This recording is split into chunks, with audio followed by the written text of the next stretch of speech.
بسم الله الرحمن الرحيم. السلام عليكم ورحمة الله وبركاته. ما نوع نجسن مرول بوجوكتان حلقة وقاركين إنك فكرة يعني مانت أفريتو بنك فبراير واي كل مية جعلكم وقعد لدونا اللي جعلكم واللي يسكت الجنيه هاي إن دبال أو إلهي عقلي كقاضي أفل الصومالي كسو جيست مركز ورباوحي ومدة إلى حياة أسيق كالجيس إنه دمسيو الصومالي ذي نحن أقل أولاده هاي لا تكسجل عن إني أولا هذا الشو توقتو رالي جلسو فرماجو كلا ذو قاون على الشيء يستاسدي عبرت أقول شيء أو قاون بكوس دقن مركز لدي الجرينيس أو قف دبالة وحال روا سيدي سو كلا إن لقطيدو عقلي سو كلا أيه لتديك لأنتوا لمسنا كرتان وإحنا مقيبسان كرتان والله قفك عقلي لما مركز لدي الجرينيس إن حكمة إيوه أرجنيمة إيدادنيمة على ولدي الجريان وحال روا مركز فرين تيدي إني جارتني مركز مشرحين تي أو فرماجة لدي الجرينا وعيال السوق مركز لدي الجرينيسين مرت عيال السوقين على النقطة عيال السوق مركز لدي الجرينيسين عيال السوق على النقطة الشيخ مركز لدي الجرينيسين الشيخ على النقطة جلع بدنا إذن كم وقضوا جلع بدنا إذن كم وقضوا هو دقمة أو قبل هذا محلي هذا إيه شيء فك سوجيدو أو فرماجة تاجر وحين مركز تير هذا حمر ربطان إن الدميسان صراحة قروح ذا بدن يلا إذن كدوا مني نحس الشيخ شريف محلي هذا المه هذا دبده وحكو برتان المه هنا ما أركتي يعني الحسوقين معناه المه فرماجو في الصومالي ميدقينين يعني كوانك أو سوق بعاد ميجس كويا المعلولي كسوق قطان محلي هذا هيلب جرجر مسوق حمرويني كسو أذيكتان يمكن ما يشي جوه ودن المه هذا بنانك وجيران لكن waxa cajiib ah dadka magaalada Muqdisho degan sida aqliga ugu raran yihiin aqliga ay ka raran yihiin marka ay dhaay aqliga ay ka raran yihiin waxa la isku haysto oo dhan waxoodo waay waxa lagu dagaalamayo oo la isku haysto oo buuqa ku jiro oo maalin kasta la isku dilaayo waxoodo waay dadka kale waxoodo gooni u yihiin way haystaan deegaanadooda nabad ay ku joogaan qaraxa meeshu ka dhacayo محلي هذا إيشك بريغوذ واي هل سؤال روينا إذا ويديو لكن ما قالوا مش ما أنا سنتي إن أنا وقتها استانرت عرض أنك عبصنينه محيتها أنا معلمتي محلي هذا إيشك دولة فدرال كإماتي دولة دي هراء وكميل جارك إلا يهدا لكن ما قالوا مقدشة دجن تارجد واي لكن هذا عقاشة لكن هذا عقل صاحب كوه وهذا تارجد أو مالين كستو محلي هذا وير لوجيه هاي dhiigoodana la banaysto gudoomiyaha gobolka Banaadir wax ka hadlay dhiigiisa iyo baaritaanka meel uu ku dambeeyay maaragtay dad badan ku horeeyeen oo Allah u naxariistay Cawr Daahir Salaad uu ka mid yahay oo gabadha Elman uu dhalay ay ka mid tahay oo kuwii ugu dambeeyay oo dhiigooda uu qoyan yahay ay ka mid yihiin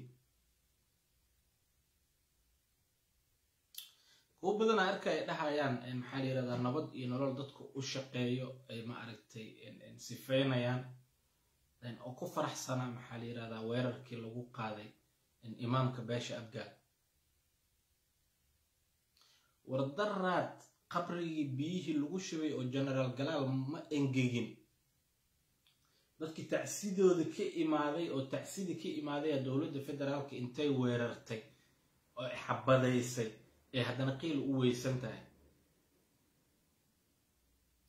19 banaanbaxa ka dhacayo gobolka Banaadir daljirka Dahsoon waa in ay dadka gobolka Banaadir oo dhan iskugu soo baxaan madaxda mucaaradkana ay hogaamiyaan ayaga laga rabaa inay ma aragtay maxaa yiraahdaa shacabka meesha imaanaya difaacan doqonta cayaanka baraha bulshada ay ka celiyaan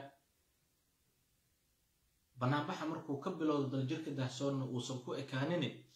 fil Soomaaliya baabkeeda la isku wareysto odayga in dhigta laga soo qabto oo dameer inta dabada loogu xiray ilaa ay kaaraan la jiido ma ahane filla Soomaaliya horta maxamed cabdullaahi farmaajo kama baxayo meesha hadduu dastuur jirinne awood inay jirto waaye oo laga cabsado because Soomaalidu waxay tiraahdaa ninkan sharci ka reebin shantaada ka reebo maxamed cabdullaahi farmaajo sharcigii ku tuntay shalay Buffalo Bus Station asigoo Kirishboyka ee ilaahay xukunka dalkan u sahlay madaxweyne ka noqday maanta dadkii shalay u saacabatumay maadaama ay diidan yihiin ay ka soo horjeedaan dadka gobolka Banaadir hal wada u furan inay maxamed cabdullaahi farmaajo isdhaafiyana u furan hadduu doorasho ku imaanayo uu soo laabanayo cid diidan ma lahan inuu doorasho galo oo tartamo nasiibkiisa uu cuno laakiin hadday noqoto dadka gobolka Banaadir caburina awoodan ku haysana dowladda ka caanka awood iyo kaar wadankan ku xukumi weysay ku haysan weysay ninacbaysi ma ahan qabyaalad ma ahan laakiin cadaalad waaye cadaaladana ilaahay subxaanahu wa ta'aala ay leedahay ilaahay laftirkiisa wuxuu quraankiisa ku leeyahay fa idha hakamtum bayna an-nas fahkumu bil adl cadaalada waxa waaye hebel waqtigiisa waa dhamaad in la yiraahdo kiiska badda ku soo haray oo ma aragtay geed macsar camal laga daba wareegsanayo Abdullaahi Farmaajo dacwada badda ninkii geeyay maxkamadda heeg asiga ma ahayn looyarada ninka u qabtay oo qarashka geliyay oo dacwada furay asiga ma ahayn xilligaasaytii wuxuu taagnaa dawladda maxaa la yiraahdaa isha Kenya inay walaalahayn tahay wax badan ay naga dhaxeeyaan oo wanaag badan ay noo sameeyaan maanta sababta dibka loogu dhiganay sabab oo asiga iyo dawladdiisa ay leeyihiin waay marrabi hadalka inaan ku fogaado marrabi waqti badan inaan geliyo fariinteeda fariin kooban waaye dadka magaalada Muqdisho ku socotaa banaanbaxaas inaan loo kala harin oo dadka magaalada Muqdisho dareenkooda ay muujiyaan maalinta dalka la xureyn lahaa waay 19 bisha ya laga xureyna cadow ma laga xureyna ma dalkeena cadow ma haysto laakiin canaasiira ma haysto nimanka caytamayo hoteelada gobolka Banaadir degan lacagta gobolka Banaadir cashuurtiisa ku degan yihiin wadooyinkeena waa jaban yihiin ilmaheena waxbarasho lacag la'aan ma haystaan waxa idin xaqiijina wallahi daalumiina tihiin hada xaq ka gabataan haduu farmaajo idin la fiican yahayne inta soo banaan baxdaan waxa ku tiraadaan farmaajo la fiican annaga rabna hanoo joogo hadaadan rabinane diida af muslim iyo af gaal hal idin kuugu yimaado iska daba wareega wax dhib badan waaye dooqa yeelin kartiin qofaan rabo kartiin dadkeena waa ogahay jishay kalkaal waaye maskaxda in laga gumeystay jecel yihiin maalin kasta inay geel maaragtay qalaan oo wiil 20 jir duugaan jecel yihiin maxaa yeelay hilib geelkay u xiisaan si kalena ma ku cuni karaan inay tacsiya dhacdo ma ahan hadaa rabtiin marka maalin kasta in dadkiina la dilo wax burbaleem ay mala farmaajo iyo Fahd Yaasin ha idin joogaan laakiin u soo banaan baxa oo mowqifkiina inta cadeysaan waxa tiraahdaa farmaajo aan rabnaa inuu noo joogo farmaajo aan rabnaa inuu noo joogo walaalayaal waa mahadsantihiin hadal badan ha nu buuxiyo aniga intaasaan ku soo koobaa fariintan qof allaale iyo qofka ay qusayso ha gaarsiiyo dadka walaalaha ah nooli kulanta Cabdicasiis Maxamuud kulmiye barnaamijkan haduu idin dhaafay barta YouTube-ka aan ku leeyahay Cabdicasiis Maxamuud kulmiye ka heli kartaan waana mahadsantihiin